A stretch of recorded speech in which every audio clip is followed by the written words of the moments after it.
దంపతులకు అభివందన చందనము స్వాతంత్ర యోధులకు వందనమభివందనము ఉన్నవ దంపతులకు అభివందన చందనము స్వాతంత్ర యోధులకు న్యాయ విద్యనభ్యసించి సంఘ సంస్కరణ నుంచి బాల్య వివాహాలను జీవితంతో కళ్యాణమించి న్యాయ విద్యనభ్యసించి సంఘ సంస్కరణ నుంచి బాల్య వివాహ శ్రావణ పూర్ణిమ రోజున ఏమిటి దీనికి ఉన్నటువంటి ప్రాశస్త్యం?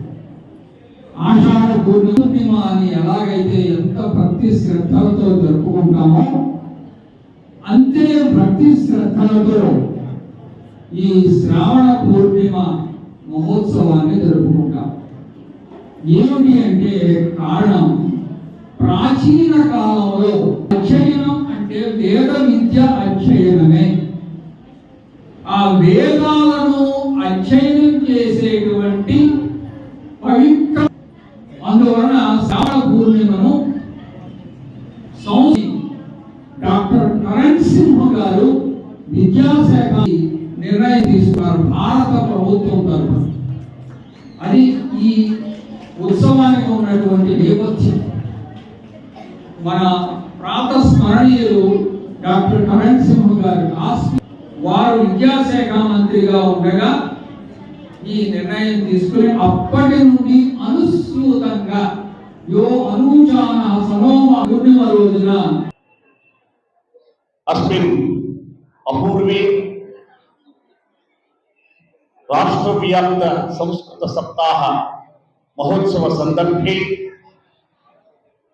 షోడశ కళా ప్రపూర్ణి 16 చోట్ల జరుగుతోంది మొత్తం ఆంధ్రప్రదేశ్లో. కాబట్టి షోడశ కళలతో కూడినటువంటి ఇదంతా కూడా షోడశ కళా ప్రపూర్ణస్య చంద్రస్య సంకల్పేన నామ విల్సన్ శరత్ చంద్ర మహోదయస్య సంకల్పేన.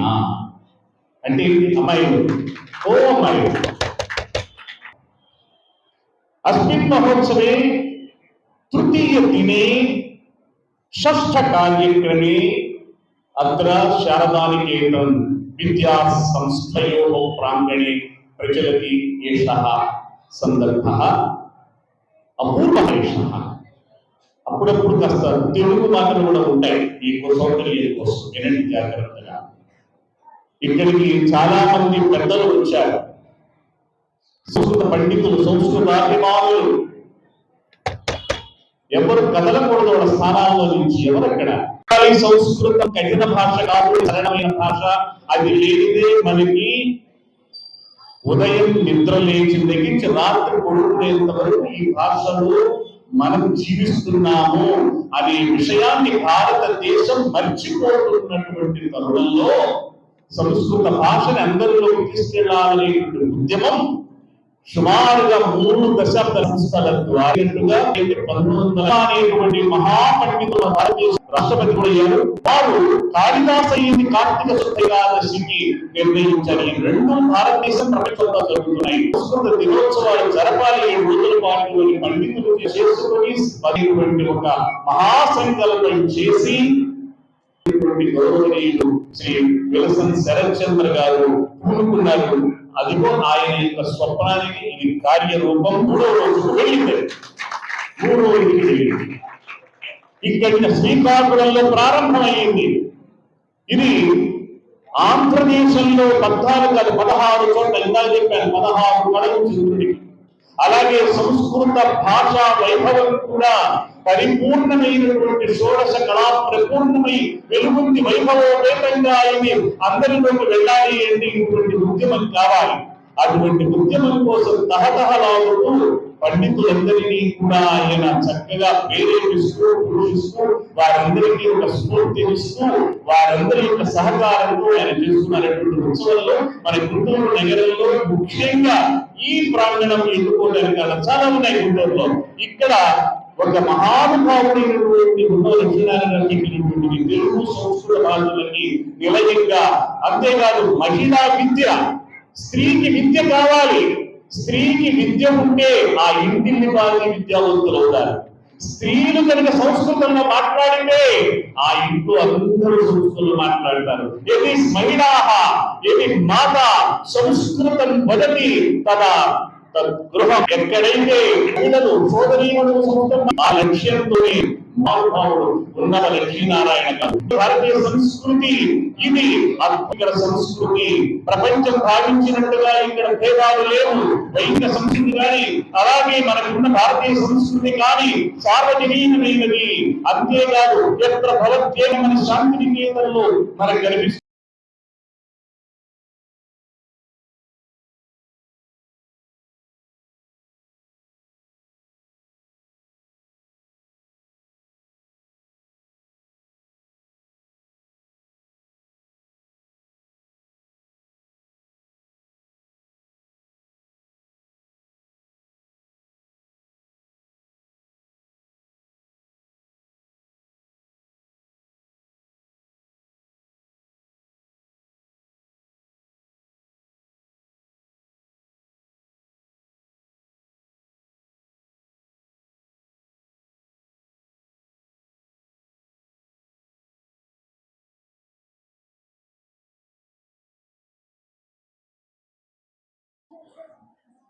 సంస్కృత సప్తాహము అని ప్రారంభించారు ఒక వ్యక్తి.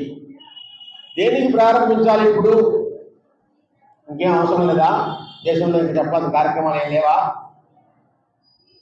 యదా యదా హి ధర్మస్య గ్లానిర్భవతి భారత అభ్యుత్థాన ధర్మస్య తదాత్మానం సృజామ్యహం అని భగవంతుడు చెప్తాడు. ధర్మానికి గ్లాని వచ్చింది. ధర్మం నశించిపోలేదు, ధర్మానికి గ్లాని వచ్చింది. అలాగే ఇప్పుడు భారతదేశానికి ఒక ధర్మ గ్లాని వచ్చింది. ఏమిటా గ్లాని? ఐకమత్యము లేకపోవడమే భారతదేశంలో. మన భారతీయుల్లో మనకి ఐకమత్యం లేకపోవడం వచ్చింది ప్రధానంగా. మనమే మన యొక్క సంస్కృతిని మనం విస్మరించేటువంటి పరిస్థితి వచ్చింది. కాబట్టి దాన్ని మళ్ళీ తీసుకుని రావాలి అంటే ఏం కావాలి? మనకి ఒక బ్రహ్మాండమైన ఆయుధం కావాలి. ఏమిటా ఆయుధము? సంస్కృత భాష.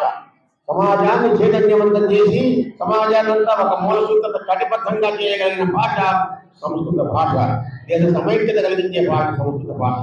కాబట్టి ఇప్పుడు ఆ సంస్కృత భాషను మళ్ళీ సమాజానికి అందిస్తే తద్వారా మేలుకొలిగినటువంటి ప్రజలు సమాజాన్ని ఉద్ధరిస్తారు అనే భావనలో ఏమిటా మనకి ఇబ్బంది కలిగింది అంటే ఒక విషయం తెలియజేస్తాను.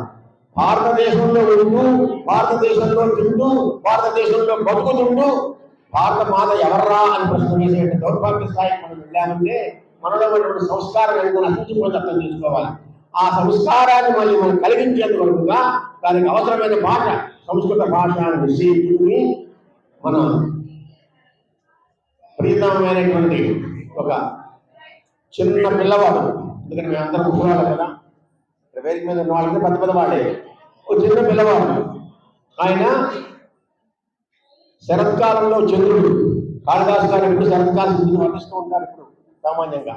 అటువంటి శరత్కాల చంద్రుడు విలసనుడు కాదు, విలసనుడు ప్రకాశించేటువంటి ఆయన అదే విలసనుడు గారు ఈ ఉద్యమాన్ని తీసుకున్నారు. కాబట్టి వారికి మనం ప్రత్యేకంగా ధన్యవాదాలు చెబుదాం. ఎలా చెబుతాం? చెప్పండి.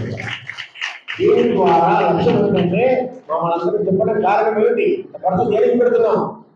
మనలో చైతన్యం రావాలి, భారతీయత మనలో రావాలి, సంస్కారం మనలో రావాలి, సమైక్యత మనలో రావాలి, దేశ భవిష్యత్తు నిర్మించాలి. అందుకోసం ఆ తాత్పర్యంతో దేశాన్ని ఒక బద్ధంగా చేసిన తాపత్రంతో ప్రయత్నం చేస్తున్నారు. ఆ ప్రయత్నంలో మేము కూడా భాగస్వాములు అయ్యాం. మా ప్రశాంతిగా అదొక అద్భుతమైన కార్యక్రమం. వారి కాదు, వారు చెప్పిన చేతులుగా వారు చెప్పిన వాటిని రంజిత్ భాషా గారు అంగీకరించడం, కోటరత్నం గారు, డిప్యూటీ డైరెక్టర్ గారు, కోటేశ్వరం గారు, రాజలక్ష్మి గారు, వీళ్ళందరూ కూడా దాన్ని అంగీకరించి మమ్మల్ని ముందుకు నడిపిస్తుంటే మేము ముందుకు నడుచుకుంటూ వచ్చాం. వారు చెప్పినటువంటి పనిముట్లు లాంటి వాళ్ళం, తిరుగుతున్న నిలబడి తిరుగుతుంటాం అంతే. అలా తిరుగుతున్నట్టు మేము అందరం కూడా ఆ కార్యక్రమాన్ని దేనికోసం చేస్తున్నామంటే వారి లక్ష్యాన్ని గ్రహించాం కాబట్టి, ఇది అవసరమైన పని అనుకున్నాం కాబట్టి మేము అందరం తిరుగుతున్నాం. ఇప్పుడు ఆ భాషలో అయితే ఎక్కడో మాధుర్యం ఉంది, కనెక్ట్ అవుతా ఉంది, హృదయం ప్రతిస్పందిస్తూ ఉంది. దాంట్లో ఒక ట్యూను, ఒక రాగం, మంచి ఇది ఉంది, అట్రాక్షన్ ఉంది, కానీ అర్థం కావట్లేదు. మరి మీకేమన్నా పెద్దలు కాబట్టి అంటే వీళ్ళంటే పండితులు కాబట్టి నిష్ణాతులు, అలాంటి వాళ్ళకి అంటే భాషకి, సంస్కృత భాషకి ఇక్కడ నాకు దాని మీద అట్రాక్షన్ లాగుతూ ఉంది. అబ్బా ఏంది అంత స్మార్ట్గా ఉంది, అంత మధురంగా ఉంది, కానీ నాకు అర్థం కావట్లేదు. అంటే మ్యూజిక్లా హిందీ పాట విన్నాం అనుకో ఏమవుతుంది, మంచి పాట ఏంటంటే ఎంజాయ్ చేస్తాం, బట్ దాన్ని భావం తెలియదు. అంటే సంస్కృతం మనకున్న యాన్షియంట్ నాలెడ్జ్ అంటే పూర్వ జ్ఞానం అంతా కూడా సంస్కృతంలో ఉంది. మరి కారణాలు ఏంటో అవన్నీ పరిశోధకులు చెప్పాలి. ఇంకో ప్రజల్లో లేదు. ఎందుకు లేదంటే నా ఉపాధి లేదు. ఏ భాషలో అయితే ఉపాధి ఉంటుందో ఆ భాష నిలబడుతుంది, ఏ భాషలో ఉపాధి లేదో ఆ భాష చనిపోతాం. ఈ మధ్య ఒక వారం క్రితం భాషా దినోత్సవం జరిగింది. ఒక వారం ప్రపంచ భాషా దినం, యునెస్కో భాషా దినం. ఈనాడులో ఎడిటోరియల్ రాశారు, ఈ వారంలోనే వచ్చింది, డేట్ గుర్తులేదు. ప్రపంచంలో చాలా భాషలు చనిపోతాం, ఎగ్జిట్ అయిపోతా ఉన్నాయి. కొన్ని భాషలు మాట్లాడేవాడు ఒక్కళ్ళే మిగిలేదు. ఇంకా ఆ భాష ఆయన తర్వాత ఎవరు నేర్చుకో, అలాంటి భాషలు కూడా ఉన్నాయి. అలాంటి యూనివర్సిటీల్లో చైర్స్ కూడా ఉన్నాయి, అంటే దాని పీఠాలు కూడా ఉన్నాయి. ఆయన తర్వాత ఇంకా ఆయన పోతే ఆ భాష నేర్చుకునేవాళ్ళు ఉండరు, ఇంకెవరికి అది ట్రాన్స్మిట్ అవ్వదు. అయితే సంస్కృతానికి ఆ పరిస్థితి లేదు. ఎక్కడో ఇది భారతదేశంలో అందరిలో ప్రవహిస్తూ ఉంది, కానీ అది బయటికి రావు, ఆ ప్రవాహం బయటికి రావు. దానికి ఏదో సందర్భం, విల్సన్ లాంటి వాళ్ళు ఎవరో వస్తారు, దాన్ని బయటికి తీస్తారు. అందువల్ల దీనికి ఉన్న ఒక పెద్ద సమస్యలకు డైకాటమీ మా అడ్వకేట్ గారు ఆలోచించారు. మన సంస్కృతానికి మన నాలెడ్జ్ సెంటర్ అంతా అక్కడ. ప్రాబ్లం ఎక్కడ వచ్చిందంటే తెలుగులో నాలెడ్జ్ కూడా మొదటి సంస్కృతంలో, ఆ సంస్కృతం మన పూర్వీకులు ఇట్లాంటి పండితులు కూర్చొని తెలుగులో రాశారు, మనకు అందుబాటులోకి వచ్చింది. మహాభారతం ఉంది, ఒరిజినల్ దేంట్లో ఉంటుంది, సంస్కృతం. రామాయణం ఒరిజినల్ సంస్కృతం. మరి తెలుగులో వచ్చేసాయి కదా, తెలుగు రావడం వల్ల నాకు ఇంకా తెలుగుతో వచ్చు కాబట్టి నేను రామాయణాన్ని, భారతాన్ని ఎంజాయ్ చేస్తాను. మీరు సంస్కృతం రామాయణ భారతం ఇచ్చేస్తాను అనుకోండి, నేనేం చేస్తాను, దాన్ని ఇంట్లో పెట్టి పూజిస్తాను, అంతే కదా, గౌరవంతో పూజిస్తాను. దాన్ని నిలబెట్టాలంటే ఎట్లా, అందులో ఉపాధి రావాలనేది నా పాయింట్.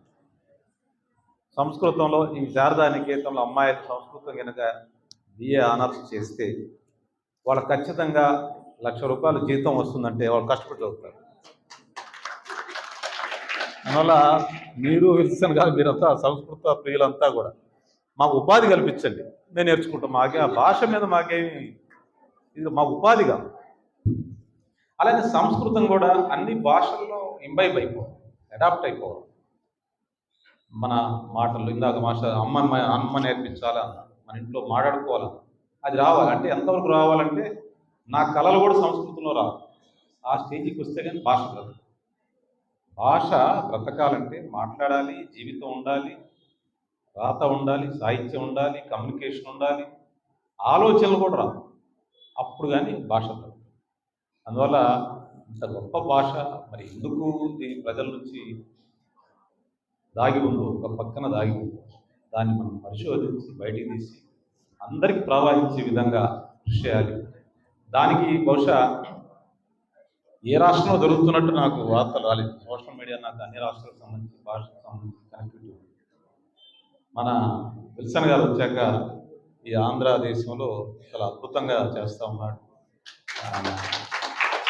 అందువల్ల విల్సన్కి ఆ క్రెడిట్ వస్తుంది. భవిష్యత్తులో దాని యొక్క ఇంపార్టెన్స్, విల్సన్ చేసిన ఆ రోడ్ మ్యాప్ అది మంచి ఫలితాలు ఇవ్వాలని కోరుకుంటున్నాను. మరి మా దీక్షులు మాస్టర్ లాంటి వాళ్ళు మరి మా అందరికి కూడా సంస్కృతం నేర్పించాలి. లేకపోతే మేమెవరికి చెప్పాలి, మేము కూడా చెప్పాలి కదా, పిల్లలకి ఎవరికో చెప్పాలి. అందువల్ల మాకు కూడా అప్పుడప్పుడు ఆన్లైన్ క్లాస్లో ఏదో పెట్టి మీరు కొంచెం పరిచయం, భాష మాటలు పరిచయం చేయాలి. నమస్కారం. బ్లాక్ అవుతుందేమో, పర్లేదా?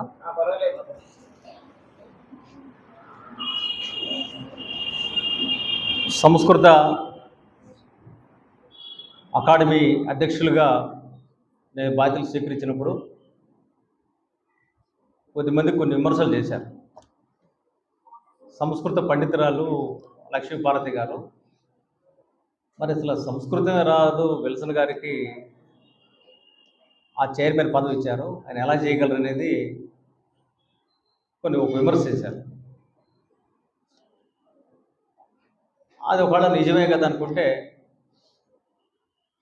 భారత ప్రధానమంత్రి గారికి విమానాలు నడపడం రాదు, విమానం కూడా తయారు చేయలేడు. ఆరోగ్య శాఖ మంత్రికి వైద్యం చేయలేడు, అతను డాక్టర్ కాదు. నేనేమంటా అంటే అడ్మినిస్ట్రేషన్ వేరు, దాంట్లో ఉండే నేరుగా ఉండే జ్ఞానం వేరు. అయితే ఎస్ సరే, నాకు ప్రభుత్వం ఏ పని ఇస్తే ఆ పని చేయాలి. సంస్కృత అకాడమీ ఇచ్చింది, దీనికి ముందు నన్ను హిందీ అకాడమీకి నేషనల్ అధ్యక్షులుగా తీసుకుంటారు. నాకు మాధవ్ గారు ఫోన్ చేశారు, నాకు హిందీ భాష మీద పట్టలేదు కాబట్టి అసలు వద్దన్నా. నేను అడిగింది, నేను దళిత వర్గానికి నుంచి వచ్చాను కాబట్టి దళితులకు సేవ చేయడానికి ఎస్సీ కమిషన్ అడిగాను. అది వీలు కాకపోతే అధికార భాషా సంఘం అడిగాను నన్ను అడిగితే. ఎందుకంటే తెలుగు భాషను నేను ప్రేమిస్తాను కాబట్టి తెలుగు భాషని కాపాడుకోవడం కోసం తెలుగుని అధికార భాషా సంఘం ఇవ్వమంటే, అధికార భాషా సంఘం కాదు తెలుగు అకాడమీ మీకు ఇస్తాము అన్నారు. అయితే కొడితే గాలిలో పొట్లో పడ్డట్టు అకాడమీకి నాకు అవకాశం ఇచ్చింది. బహుశా ఇది భగవత్ సంకల్పం, బహుశా మనుషులు నిర్ణయించలేరేమో, అయితే ఎండవచ్చు. కానీ నిజం చెప్పాలంటే ఈరోజు తెలుగు భాష అంతరించిపోయే డైనోసార్లకు ఉందని చెప్పడానికి నేను ఏమాత్రం సందేహించడం లేదు. ఎందుకంటే ఈరోజు 90% పాఠశాలల్లో తెలుగు లేదు. ప్రపంచంలో 4000 భాషలు ఉన్నాయి, 400 భాషలు భారతదేశంలో లిపిలో ఉన్నాయి, 22 భాషలు రాజ్యాంగం గుర్తించుంది, షెడ్యూల్లో పెట్టుంది. ఆ భాషల్లో తెలుగు భాష ఒకటైతే ఆ తెలుగు భాష మరి ఈరోజు అత్యంత దయనీయ పరిస్థితిలో ఉంది. అంతేకాకుండా ప్రపంచంలో 80% దేశాలు వాళ్ళు మాతృభాషలోనే వాళ్ళు విద్యాబోధన చేస్తున్నారు. అది అమెరికా కావచ్చు, రష్యా కావచ్చు, జపాన్ కావచ్చు, చైనా కావచ్చు, ఇంకా చాలా దేశాలు, ఇంకా జర్మనీ కావచ్చు. మరి మనం ఎందుకు మాతృభాషలో విద్యాబోధన చేసుకోవడం లేదనేది నన్ను చాలా తీవ్రంగా కలిసివేసిన ప్రశ్న. ఇది నేను మాట్లాడుతూనే ఉన్నా. అయితే అన్నిటికంటే నన్ను ఇంకా కలిసివేసిన అంశం ఏంటంటే, ఈ దేశం ఎడిపోతుంది, ఈ దేశం పరిస్థితి ఏంటి, మనం పోతాం, ఒక 5 ఏళ్ళ తర్వాత ఏం పోవచ్చు, ఇంకొక 10 ఏళ్ళకి ఇంకొకరు పోవచ్చు, కానీ ఈ దేశాన్ని చెంగల్లో పూదండలాగా కట్టిపడేసే సామర్థ్యం దేనికి ఉంది అనే ప్రశ్న వేసుకుంటే, నాకు తట్టింది ఒకే ఒక భారతదేశంలో భాష, అది సంస్కృత భాష. ఇందులో ఏమాత్రం సందేహం లేదు. ఇక్కడ అనేక రకాల పూలున్నా అంతర్వాహిలాగా ఒక దారం ముడిపడి ఉంటే ఈ మొత్తాన్ని కట్టిపడేసింది ఒక చెంగలో పూదండ అనుకుంటే, అటువంటి చెంగలో పూదండలాగా కట్టిపడేయగల సామర్థ్యం ఒక సంస్కృతాన్ని తప్ప ఈ దేశంలో ఏ భాషకి లేదని చెప్పాలి. ఎందుకంటే భారతదేశంలో భిన్న కులాలు ఉన్నాయి, భిన్న మతాలు ఉన్నాయి, భిన్న ప్రాంతాలు ఉన్నాయి. ఒకరికి ఒకరు పడరు, ఒకరంటే ఇంకొకరికి ద్వేషభావం, వైరుధ్యాలు, వైఖరులు మార్పు. కానీ అందరూ మనం బతకాల్సింది ఒకే దేశంలో, ఆ దేశమే మన దేశం, మన భారతదేశం. మరి ఈ దేశానికి పరిస్థితి ఏంటి? ఈ దేశం కాపాడుకోవాల్సిన అవసరం ఉంది. ఈ దేశం కాపాడుకోవాలని ఎవరికైతే భావోద్వేగం ఉంటుందో వాళ్ళందరూ ఖచ్చితంగా సంస్కృతి నేర్చుకోవాలని సందర్భంగా నేను తెలియజేస్తున్నాను. మన పెద్దలు గారు చెప్పారు, అమృతం మధురమైందంటే ఆ అమృతం కంటే కూడా సంస్కృతం మధురమైందని చెప్పి మన శాస్త్రాలు కూడా తెలియజేస్తున్నాయి. ఇది వాస్తవంగా మీరు గమనించండి. హైదరాబాద్ రోడ్లలో మనం ప్రయాణం చేస్తుంటే ప్రతి ఒక్కరూ ఉర్దూలో మాడుతూ ఉంటారు.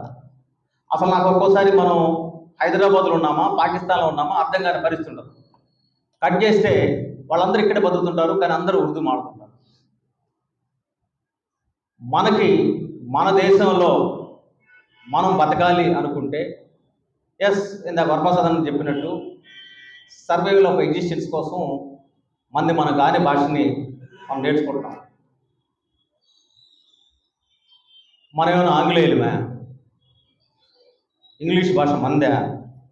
ఎక్కడైనా సరే ఒక అమెరికా వాడో, లండన్ వాడో, ఇంకొక దేశస్తుడు మన తెలుగు భాష కానీ మన ఇంకొక భాష కానీ మాట్లాడుకోవడం పరిస్థితుందా? వాళ్ళు మాట్లాడుకోనప్పుడు వాళ్ళ భాషలో మనం మాట్లాడుకొని ఉపాధి పొందాల్సిన అవసరం ఏంటంటే ఒకసారి పరిశీలన చేసుకోవాలి. 1984 వరకు మెటాఫిజిక్స్ లేకపోతే ఫిజిక్స్లో అత్యంత క్లిష్టమైన అంశాలు కూడా మనం తెలుగులో అభ్యాసం చేసుకున్నాం. వీటన్నిటితో పాటు అప్పుడెప్పుడో పరాశరుడు రాసిన వ్యవసాయ విధానాలు కూడా సంస్కృతంలో మూలాల్లో ఉన్నాయి. ఒక్కసారి మనం కానీ బయటికి తీస్తే అన్నీ అర్థమవుతాయి. ఈరోజు మన వేద విజ్ఞానం కావచ్చు, లేకపోతే మనం చదువుకున్న ఉపనిషత్తులు కావచ్చు, మానవ జీవన వికాసం కావచ్చు, ఇవన్నీ కూడా మన పూర్వీకులు రాసిపోయారు. అంటే ఈరోజు సంస్కృత భాష అనేది అత మృత భాష కాదు, అమృత భాష. ఇది చెప్పడకూడాల్సిన పైకి. ఈ అమృతాన్ని ఎలా ఆస్వాదించాలి, ఈ అమృతాన్ని ఎట్లా మనం చేజిక్కించుకోవాలి అని ఆలోచించడమే మన ముందున్న కర్తవ్యం. మెరుగు మెరిస్తే, వాన కురిస్తే, ఆకాశంలో హరివిల్లి విరిస్తే అంతా మాకేని పారసం చెందే బాల్యం అన్న. కాబట్టి అటువంటి బాల్యంలో మనం ఉన్నాం. ఈరోజు మెరుగు మెరిస్తే, వాన కురిస్తే, ఆకాశంలో హరివిల్లి విరిస్తే అంతా మాది అనుకుంటాం. ఇంద్రధనుసు ఒక తుంగుడు ఉయ్యాల్లాగా ఉంటే ఆ ఇంద్రధనుసుని పట్టుకొని ఏలాడాలుగా అనుకుంటుంది మన బాల్యం. అంటే ఇక్కడి నుంచి వచ్చాం మేము కూడా.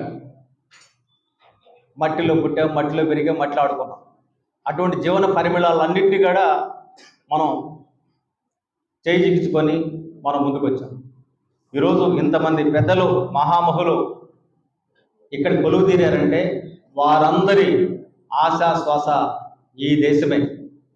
ఈ దేశంలో భవిష్యత్తే, ఈ దేశంలో ప్రజలు ఎట్ట బతకాలి, నెక్స్ట్ జనరేషన్ తీసుకెళ్లాలన్న తపనే ఈరోజు ఆచార్యులు గారికి, స్వామీజీకి మొత్తం శ్రీకాకుళం నుంచి నేను సడన్గా చూసి ఆశ్చర్యపోయాను. శ్రీకాకుళం, మరి విజయనగరం, తర్వాత తణుకు ఎన్ని చూసుకుంటూ ఇక్కడికి వచ్చారంటే ఆయన వయసు ఎంతో నాకు అర్థం కాదు. ఆయన పాదాపనం చేయలేదు, అదే కారణం. నాకు పదవులు ఇచ్చిన వాళ్ళు కూడా ఇప్పుడు పాదాపనం చేయలేదు. కానీ ఆయన 5 గంటలకు లేచి గ్రూపులో మెసేజ్ పెడతాడు. ఇక్కడి నుంచి జై జయ దానాలతో మా ఆఫీస్ నుంచి వెళ్ళిన తర్వాత 3 గంటలకల్లా ఆయన శ్రీకాకుళం చేరి అరసవిల్లి మరి అక్కడ స్వామికి సూర్య నమస్కారాలు చేసుకొని అక్కడ స్నానపానాదులన్నీ చేసి, అసలు ఒక మనిషికి ఇంత పట్టుదల ఎందుకు వచ్చిందంటే కారణం ఏంటంటే ఆయన కానీ, రామాచార్యులు గారు కానీ, మరి మిగతా పెద్దలు కానీ, దీక్షితులు కానీ, వీళ్ళందరికీ కారణం ఏంటంటే వీళ్ళందరూ ప్రేమిస్తుంది దేశం అంటే ఆ దేశంలో భాగమైన మిమ్మల్ని, మీ ముఖాల్లో చిరునవ్వు ఉండాలనే. ఎందుకనంటే మనం మన పిల్లల భవిష్యత్తు కోసమే మనం బతుకుతాం. తల్లిదండ్రులు వాళ్ళ కోసం వాళ్ళు జీవించరు. పెళ్ళైన తర్వాత, పిల్లలు పుట్టిన తర్వాత వాళ్ళ ప్రతి నిమిషం ఆలోచించేది నా బిడ్డని డాక్టర్ చేయాలా, ఇంజనీర్ చేయాలా. అయితే సమాజ సేవకులు ఆలోచించండి ఏంటంటే నా దేశంలో బిడ్డలందరూ నెక్స్ట్ జనరేషన్ అందుకోవాలి, వాళ్ళ భాగ్య భారత విధాతలుగా ఉండాలని కూడా వాళ్ళు కోరుకుంటారు. కాబట్టి అటువంటి విజ్ఞులు, పెద్దలు, ఆశులైన ఈ సదస్సులో మాట్లాడే అవకాశం రావడం ఒక రకంగా నా పూర్వజన్మ సుకృతం. శారద అనే పదం నా కథల్లో దాదాపు సగం కథల్లో శారద అనే పేరు ఉంటుంది. ఎందుకంటే నాకు శారద అనే పదం మీద అది సరస్వతి మాత అయినప్పుడు కూడా ఆ పదంలో నాకు వైబ్రేషన్ కనిపిస్తుంది. కాబట్టి ఆ శారదా నికేతలు ఇక్కడ కూర్చొని మాట్లాడటం. సార్ నా కథలు 4 కథలు రాశాను, సుశీలమ్మ గారికి తెలిసి ఉంటుంది. ఆ పదం అక్కకో, తల్లికో, చెల్లికో, వారికి ఊరికోరికి ఆ శారద అనే పదం వాడుతుంటారు. చాలా మంది అడుగుతుంటారు, శారద అనే పేరుతో నీకెవరన్నా ఒక స్త్రీతో పరిచయం ఉందని. ఉంటుంది ఆ పరిచయం, కానీ ఖచ్చితంగా ఆ పేరులో వైబ్రేషన్ అలాంటిది. మరి ఉన్నవ లక్ష్మీనారాయణ గారు ఆయన రాసిన మరి నవల మాలపల్లి ఇప్పటికి కూడా ఆకాశ భూముల దొరకడ నిలబడిపోయి ఒక గొప్ప సామాజిక నవల. నేనేం చెప్తున్నానంటే, ఒక అద్భుతమైన ప్రాంగణంలో మీరంతా శారదానికేత విద్యార్థులే కదా, విద్యార్థుల చేతులతో ఒకసారి ఓకే. మరి మీకు ఏదో పూర్వజన్మ సుకృతం ఉంటే ఈ పాఠశాలలో విద్య అభ్యసించే అవకాశం మీకు కలిగింది. మరి ఈ పాఠశాలకి ప్రిన్సిపల్గా పనిచేసే అవకాశం మీ మేడం గారు దక్కింది. మరి మాకు ఆ అకాడమీకి ఈ సంస్కృతాన్ని డెవలప్ చేయడానికి నాకు ఎవరున్నారు అనుకున్నప్పుడు మరి సంస్కృతంలో పిహెచ్డి చేసిన మరి ఒక లెక్చరర్ క్యాడర్లో ఉన్నప్పటికీ కూడా ఆమెను తీసుకొని వారి కరస్పాండెంట్ గారి శ్రీనివాస్ గారి సౌజన్యంతో మా అకాడమీకి మేము డిప్యుటేషన్ ఇచ్చుకున్నాం. అంటే ఈ కళాశాలలో అలాంటి వైబ్రేషన్ ఉంది. ఈ కళాశాల నుంచి అట్టాగా ముందుగా ప్రవాహం సాగుతుంది. కాబట్టి నేను మీకు ఉపన్యాసాలు ఇవ్వదలుచుకోలేదు, కానీ ఒకటి ఫ్యాక్ట్, సంస్కృత అకాడమీని అభివృద్ధి చేయడానికి నా వంతు నేను కృషి చేసే క్రమంలో, చేయాలనుకున్న క్రమంలో అసలు ఢిల్లీలో ఏముందని తెలుసుకోవడానికి ఢిల్లీ నుంచి పెద్దలు నన్ను గతంలో హైదరాబాదు సాంస్క్రిట్ యూనివర్సిటీకి గెస్ట్గా పిలిచారు. తర్వాత గిరిధర్ గారు లాంటి వాళ్ళు రాజమండ్రికి పిలిచారు. అక్కడే భారతీయ భాషా సమితి ఉంది, మీరు రాండి ఒకసారి మీకు నిధులు ఇస్తున్నారు.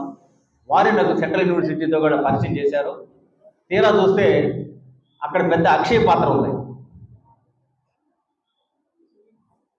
నాకడ తెలియదు, అక్కడ పోయేవరకు అక్షయ పాత్ర ఉంది. భారతదేశంలో అనేక ప్రాంతాలకి వాళ్ళు నిధులు ఇస్తున్నారు. మరి లక్ష్మీభారతి గారు కొంచెం మనసు పెట్టి ఉంటే ఇక్కడి నుంచి కూడా నిధులు వచ్చిండే. బహుశా ఎందుకు ఢిల్లీకి పోలేదో, ఎందుకు సెంట్రల్ యూనివర్సిటీ మరి టచ్ చేయలేదో నాకు తెలియదు. కానీ మొత్తం మీద అక్కడ ఇందాక పెద్దలు ఉన్నట్టు 18 క్షేత్రస్థాయిలో పథకాలు ఉన్నాయి. ఆ పథకాలు మొత్తం కూడా అమలు చేసే బాధ్యత నేను తీసుకుంటాను కూడా తెలియజేస్తున్నాను.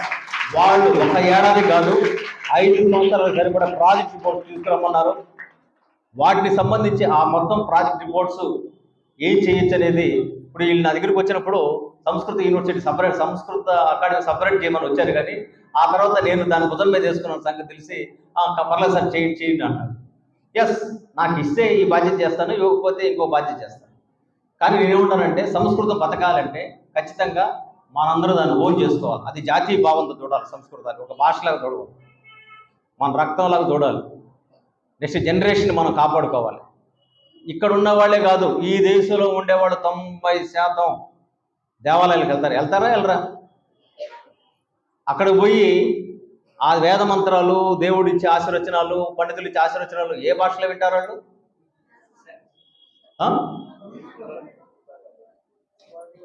ఏ భాష?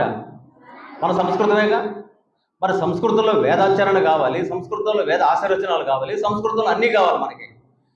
మన ఇంట్లో ఏదో గురుపూజ చేస్తే గణపతి పూజ కావాలి, గణపతి పూజ చెప్పే ఆ పంతులు గారు చెప్పే ఆ సంస్కృతం కావాలి. కానీ సంస్కృతం పట్ల ఇది మంది కాదనుకుంటారు. అందుకే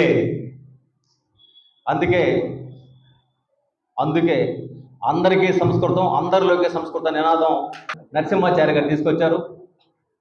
కాబట్టి మన పెద్దలు నా దృష్టి తీసుకొచ్చిన తర్వాత ఎస్, ఇది బాగుంది. నా ఉద్దేశం కాడ అందరికీ సంస్కృతం, అందరిలోకి సంస్కృతం. అందుకే నేను ఢిల్లీలో సెంట్రల్ యూనివర్సిటీకి వెళ్ళినప్పుడు అనుకోకుండా మేము సంస్కృత సప్తాహం చేస్తున్నాం సార్, మీ సహకరించి అనుకోకుండా మా పిఏ తాండకృష్ణ గారు అక్కడ రిజిస్ట్రార్ గారితో మాట్లాడడం జరిగింది. రిజిస్ట్రార్ అక్కడ మన తెలుగువాడు, రాజమండ్రి వాసి. అదేవిధంగా అక్కడ సింహాన్ ఉన్నారు, ఆయన డీన్ క్యాడర్లో ఉన్నారు, వారు కూడా మన తెలుగువాడే. అందుకే ఆ బ్లడ్ అటు వెంటనే అటు పారి ఆయన అడగంగానే అది ఇచ్చారు. అంతేకాదు వాళ్ళ విజ్ఞాపన పత్రం, ముఖ్యమంత్రి గారు రాసిన విజ్ఞాపన పత్రం కూడా నాకు ఇచ్చారు. అదేంటంటే, మేము అమరావతిలో మాకు 100 ఎకరాల భూమి ఇస్తే 100 ఎకరాల్లో 500 కోట్లతో మేము ఇక్కడ సెంట్రల్ యూనివర్సిటీ కట్టడానికి సిద్ధంగా ఉన్నామని కూడా ఒక లేఖ ఇచ్చారు. నాకు ఈ లేఖ దొరికింది కదని చెప్తే నేను వెంటనే, అంతేకాదు ఆ 100 ఎకరాల్లో సెంట్రల్ యూనివర్సిటీ పెడతాము, అందులో 40,000 మంది విద్యార్థులు, మనం అంటాం కదా శాస్త్రి, ఇంకేమంటాం బిఎస్సి, బిఏ,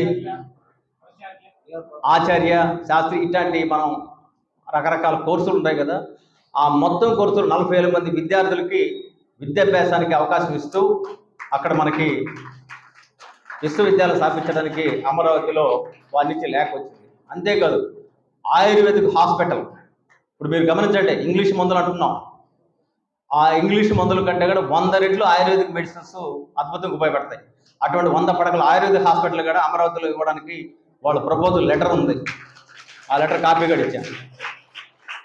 మనం నట్టింట్లో వాడే మిరియాలు కావచ్చు, పసుపు కావచ్చు, లేకపోతే ఇతరత్ర జీలకర్ర కావచ్చు, ఇవన్నీ కూడా ఆరోగ్యాన్ని కాపాడే.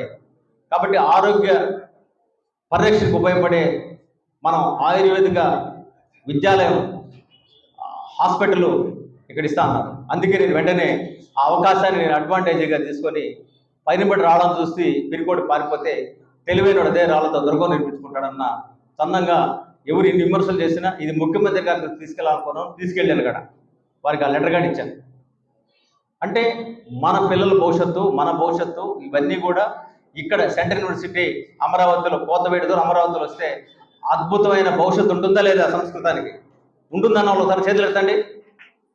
ఎస్ అంటే రాబోయే రోజుల్లో మీరు అక్కడ శాస్త్రియో లేకపోతే విద్యార్థి మిగతా కోర్సులన్నీ బీఈడి, ఎంఈడి అన్ని డీలెట్, పిహెచ్డి అన్ని అక్కడ చేయబడడానికి మీకు అవకాశం వచ్చింది. కాబట్టి రేపు ఏదైతే సంస్కృత సమాపన కార్యక్రమం ఉందో, మరి శ్రీ గ్రాండ్ సంబంధించిన ఫార్చునేట్ హోటల్లో చాలా గ్రాండ్గా జరగబోతున్నాం. దానికి ఢిల్లీ నుంచి కూడా central university vice chancellor Manohar Pathak గారు వస్తున్నారు. ఆయన ఫ్లైట్ టికెట్ కూడా బుక్ చేసుకోవడం జరిగింది.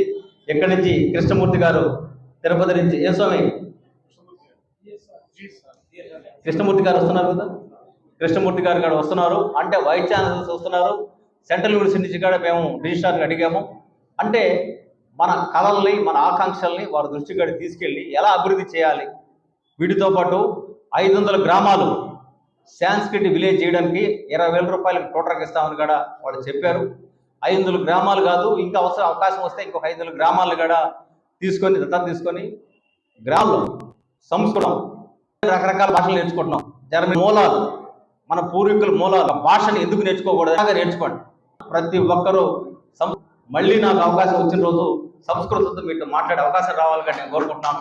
అంటే ఎందుకు చెప్తున్నానంటే ఆ భాషని ఒక భాషకి అనుకోవద్దు, ఈ భారత జాతికి ఒక చిరునామాగా మీరు మారండి. ఈ జాతీయ పతాకం, ఈ మన 3 రంగుల జెండా ఈ దేశం మీద మరి రెపరెపలు ఆడాలంటే సంస్కృతం నేర్చుకోవడం తప్ప మరొక మార్గం లేదని ఘంటాపదంగా నేను తెలియజేస్తూ నాకు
శ్రీనివాస్ గారు